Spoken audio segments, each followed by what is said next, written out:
Dieu dit dans Genèse 17, mais tu ne mangeras pas de l'arbre de la connaissance du bien et du mal, car les jours où tu en mangeras, tu mourras certainement.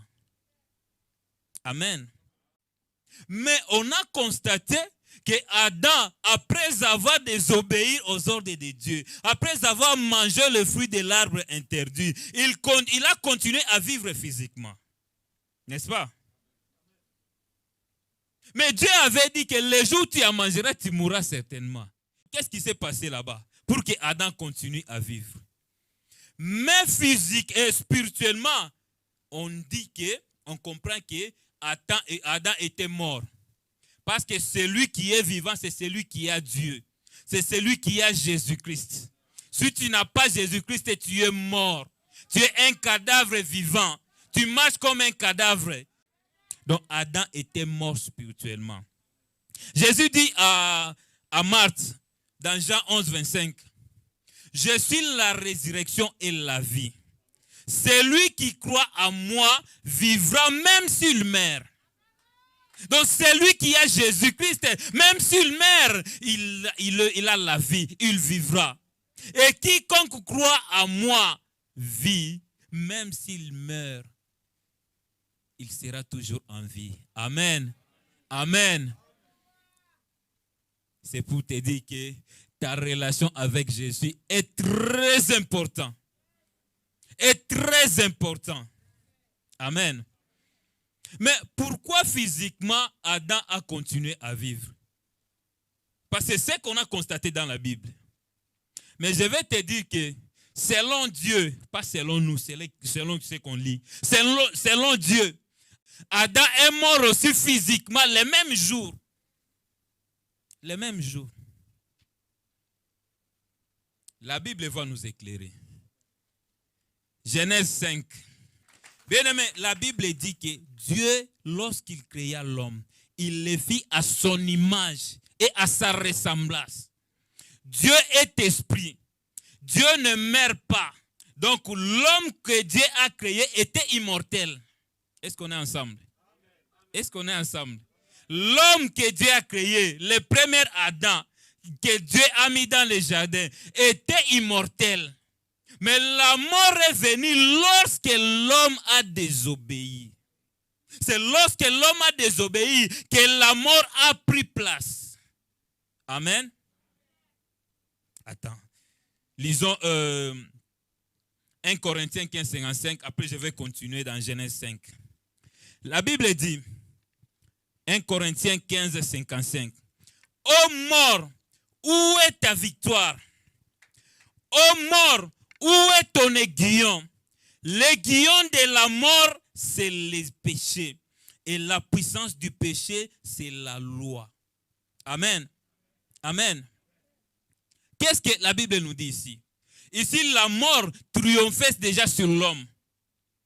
Et la mort, la puissance de la mort, la force de la mort, c'est l'aiguillon là. Parce que la Bible dit, ô mort, où est ton aiguillon? Amen.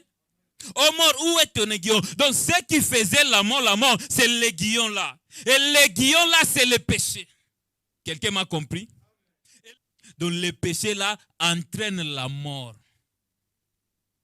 Et la puissance du péché, c'est la loi. Dans la version Les Semeurs, j'aime ce français parce que la Bible dit que le péché tire sa force à la loi. Le péché tire sa force à la loi. Donc s'il n'y avait pas la loi, le péché n'allait pas exister. Amen. Je donne un exemple. Nous sommes dans l'église. Papa dit que personne ne déplace ce panier ici. Vous pouvez déplacer des choses, mais pas ça. Mais quelqu'un vient, qui a écouté ça, il vient, il déplace. Là, il a fait quoi? Il a désobéi. Donc, s'il n'y avait pas l'ordre de ne pas déplacer, on pouvait déplacer et ne pas avoir la désobéissance. C'est parce que Dieu avait dit à Adam, ne mangez pas le fruit de cet arbre. C'est là où le péché était. Cherchez comment entrer. Amen. Ok, je rentre dans Genèse 5. On nous montre la postérité d'Adam. Adam qui était immortel, il n'a pas eu des enfants lorsqu'il était immortel. S'il avait eu des enfants, ses enfants allaient être comment? Immortels. Mais c'est lorsqu'il a péché. C'est lorsqu'il a péché qu'il a eu des enfants. Lorsqu'il a péché, la mort a pris place. Et Adam est devenu mortel. Et tous ses enfants, comme il les a eus à sa ressemblance, à son image, les enfants aussi sont devenus mortels.